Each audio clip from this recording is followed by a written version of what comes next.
Hi folks, Nathan Pierce here with Family Protection Ministries, and we have some things to talk about this week. I have a number of updates for you. We have a new tool out to help you be more clear on what bills are currently needing action on, called our Critical Bill Tracker, so stay tuned for that. We're going to look at a little bit of detail on the amendments to AB 1057, which is that home visits bill, and it is worse now.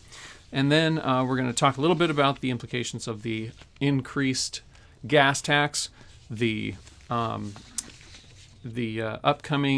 critical, important government and economics class that is offered by FPM, both in person and via Zoom online. So if you've got a student interested or in the high school age, I would encourage you to check that out. So a lot to talk about, so stay tuned and let's get into it.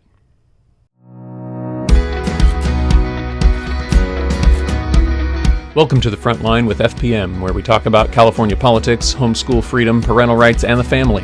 I'm your host, Nathan Pierce, and thanks for joining us today.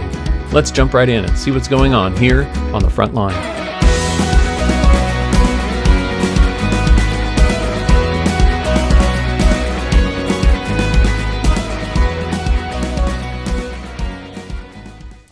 All right, so let's go ahead and start with our Critical Bill Tracker. We have this new page on our website with a table on it. It should help you keep straight all the different bills that we currently have action items out on, which we have 3 bills on it currently, and all 3 of these bills you've probably heard of before, but might have the numbers confused with what is in each bill. So we put a table together, and that's on our website, and we'll put the link down below, the Critical Bill Tracker. This table helps you keep track of where a bill is, what our position is on it, where you can get more information about it, and what action is currently needed on the bill. So we're going to run through these real quick. AB 957 is the Affirming Parents Get Kids bill. And we strongly oppose that bill. We have more information. We'll put a link below. The Senate floor vote is where it's waiting. It's waiting for all 40 senators to vote on the bill together. And so the action item for this bill, 957, is to call your state senator. So click the link for how to find my representative, and the red box shows you who your senator is. You've got to put in your address and it'll tell you exactly who that person is. Next we have SB 407. This is the Only Affirming Parents Can Foster bill. We strongly oppose this bill, and there's clear instructions on what to do if you click on the more information button, you'll get clear action item, but the action item right now is call your assembly member on this bill. It is currently in the Assembly. It's a Senate bill, but it's already been through the Senate. It is now in the Assembly. It's gotten through its first policy committee. It's now sitting in the Appropriations Committee, where they will decide if they have money to proceed with SB 407.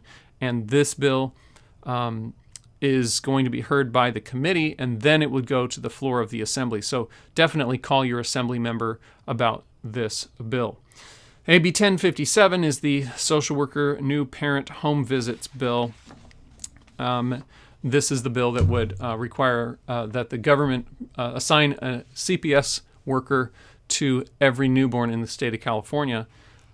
Parents can opt out of this program, but that would be easy to change, and it's a dangerous direction. We're going to be talking about this bill a little bit later. But this bill is currently in the Senate Appropriations Committee, and we would encourage you to call your state senator about this bill. So that's our Critical Bill Tracker. Just a quick overview there for you, and I hope that it will be a useful tool to help you be more active and engaged in some of these important bills that will impact your family and your children and the future of California. So take a look at that, Critical Bill Tracker. So next we have the more in-depth discussion of AB 1057. Then we're going to talk a little bit about the gas tax. So AB 1057 is that home visits bill, and it was amended this week. And, when I see an amendment to a bill, sometimes I get a sick feeling in my stomach about what's going to happen next with this bill. What are they going to add in? Or maybe I feel a little better and maybe I'm optimistic that they're going to make a change. Sometimes I know about something coming up that they're going to change it in a positive way. In this case, I didn't know what to think. I was optimistic, but the changes are not good. So it's worse now. And particularly, there's several changes that they made to the bill, but I just wanted to read one section to you because we're highlighting this bill because it's worse today, and because of the way that this bill lines up, and it's just sort of adding more and more things together that create this program that's more and more invasive with every change. So we knew that it was going to create a program to assign CPS social workers to children, right? To new families, to families that have an infant at home. So essentially, you're assigning a CPS caseworker, a social worker, to every infant that is born in the state of California. Now, this is obviously going to cost a lot of money, and it's going to take a lot of resources within the social services of the state of California, which is problematic by itself. But aside from that, I'm concerned that this is a very invasive program where government is telling parents how to raise their children, and government agents inserting themselves into the home to tell parents what to do. Now, this new portion that I'm going to read to you takes it, I think, even further. This is from page 2 of the bill, beginning with line 20. Let me read. The program shall encourage participants to enroll their child. Remember, this is newborns, right? Families with newborns. The program shall encourage participants to enroll their child in a high-quality, early learning setting, or to participate in playgroups or other child enrichment activities as appropriate. Can you believe that? We're talking about infants here. We're talking about parents bringing home a newborn from the hospital, and we are hearing the government say, we want these parents, we're going to send a social worker into your home to tell you that you need to get that kid enrolled in a social learning environment, a play group, a high-quality learning center. Now, I have a couple of questions, but I'll start with two big ones. One is, what authority does the government have to tell parents they should get their kids enrolled at the age of infant in a early learning setting? And second, my question is, what does the government know about high quality early learning, and what does the government know about high quality learning, period? So I guess I'm frustrated that they think that they can tell parents what to do, but I'm exceedingly frustrated that they would insert themselves into a home and tell parents, not only are we going to instruct you how to parent, but we're also going to instruct you to send your infants to an early learning center or an early learning care program. Enroll. That is the word used here. Enroll. For infants, people. We're telling them, this is the government telling parents that they need to enroll their child, their infant, in an early learning center, early learning setting, or to participate in playgroups or other child enrichment activities as appropriate. Now, with infants, what kind of high-quality early learning setting is appropriate? It's that you would enroll an infant in. I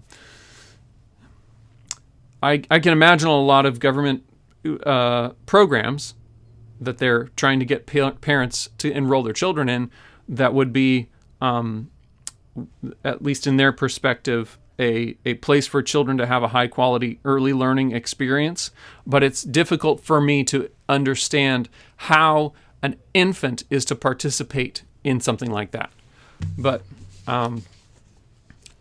I really think that the bottom line issue here is that the government has no right to insert themselves into people's homes, to tell them what to do as parents, to tell them what programs to enroll their child in, and to encourage them to engage their children or enroll them in various government programs. This is way beyond the scope of appropriate government involvement. This is outside and of appropriate role of government, and it is overreach of their authority. So some of the programs that they would encourage families to enroll in, some of the areas are for the mother as well. So there are those that they're wanting to encourage the parents to be involved in. One would be maternal and newborn health. They want to get them to enroll in programs in the following areas: maternal and newborn health, child injuries, abuse, neglect, and maltreatment and emergency department visits, school readiness and achievement, crime or domestic violence, family economic self-sufficiency, and coordination and referrals for other community resources and support. So this is what they're saying that CPS service, the government should be responsible to get these families, as soon as they bring an infant home from the hospital, it's the responsibility of the government to get these families enrolled in these programs. That's what AB 1057 is doing. And so I think it's dangerous to allow our government to be going in that direction. And this bill so far has been getting pushed through very quickly with very little to zero opposition in some cases. So we need to step it up and get the attention of our legislators to tell them this is not what government should be doing. They have no right and no responsibility to be meddling in our homes. We've not committed a crime in these situations. There's no reason why social workers should be showing up in our homes to tell us what to and what to not do. This bill is way out of line. And so I would encourage you to take action on that bill today. That bill, AB 1057, is in the Senate, so definitely call your state senator. All right, so moving on from AB 1057 and looking at some of the other things going on here in California that impact our families, I wanted to mention that this week is when the gas tax is going up, courtesy of our California state legislature. Now, they do this little by little, a couple times a year, sometimes more, but it's something that they do little by little that impacts all of us. And there's several articles out there about what's going on. The Sacramento Bee published a story today about the gas tax going up in California. And ultimately, the California gas tax is nearly double, according to the SAC-B. The gas tax in California is nearly double what the state gasoline tax rate is nationwide, which is about 30 cents. California, the gas tax is going up again. It's going up 4 cents a gallon this week to 57.9 cents on Saturday. So that means that for every gallon of gas you buy, you'll be spending 57.9 cents goes to the state government every time you buy 1 gallon of gasoline. So that's almost twice what the national average is. And so ultimately, this impacts our driving. It impacts how we get places. but it also impacts everybody else that gets places, which causes our costs of everything to go up. It impacts the whole economy because gasoline is used to transport all kinds of things. So I wanted to read you a couple of quotes from some legislators, some conservative legislators that look out for the interests of families, and read those to you. Assemblywoman Lori Davies from Southern California, she said, pushing the gas tax even higher means families will have fewer opportunities and less food on their table. That is not the California I want to live in. I think she's so right. We need to not be putting extra taxes on our gas. I mean, this is ridiculous. We already have a huge our price of gasoline in California impacts families more than anyone, and so it's something that we should care about and should oppose, because this kind of tax funds all kinds of parts of our government that can be frustrating to all of us, but also we need to make sure that we're telling our government and engaging with our government on these issues that may not seem like they are that big of a deal to us, but they ultimately do have an impact on down the road, not just immediately and not really in a way that we pay attention to every day, but when we see costs going up of our groceries and our rent and things like this, we have to acknowledge that a big part of that is due to the various taxes, and the gas tax is a significant one for all of us who live in California. Assemblyman Gallagher also had something to say about this. He said, when we see gas lines and soaring prices, Democrats will have only themselves to blame, and I'm confident that Californians will hold them accountable. If Democrats were serious about lowering gas prices, they would back our efforts to give drivers a gas tax holiday. Now, both Assemblyman Gallagher and Assemblywoman Lori Davies have promoted various plans in the California State Legislature to decrease the costs that are weighing on families, and those have been rejected. So we need to let them know that we appreciate their work and make sure that we connect with our legislators and let them know how we feel about the gas tax and other taxes, because our cost of living in California is high and ever increasing, as you well know. All right, I wanted to mention additionally that FPM offers a government and economics class. It's a rigorous high school level class for juniors and seniors. For the government and economics classes, we provide not just a regular government and econ class that you might see in an average high school, but we give them the perspective of a Christian worldview in that government and economics class. We give them conservative perspectives. We help them to understand both sides of the issues, but we also prepare students to be able to be effective advocates of their positions and be able to engage with government and make real-world difference. Students will actually learn to read legislation, understand how our government works today, and how to influence our government today. So if you're interested in that, we offer this class both in person and online for students in their junior and senior years in high school. So check that out on our website. We'll put a link below to that as well. So one last reminder to stay informed on the bills going on around here in Sacramento that impact the family and how to make a difference. Check out our bill tracker table that's on our website. Our critical bill tracker is helpful for keeping different bills straight and understanding what your role can be, how you can make a difference for each of these bills that's impacting the family here in California. Make sure that you weigh in on at least these three bills: AB 1057 for sure, AB 957, and SB 407.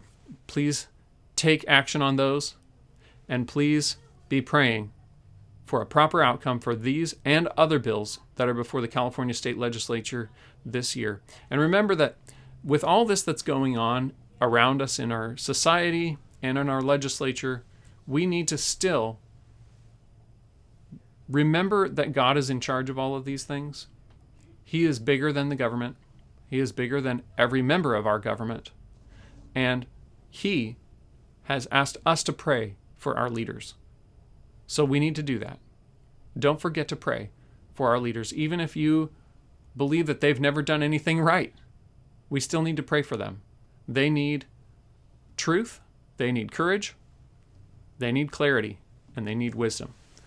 So pray for them, and God bless you this weekend. Happy 4th of July.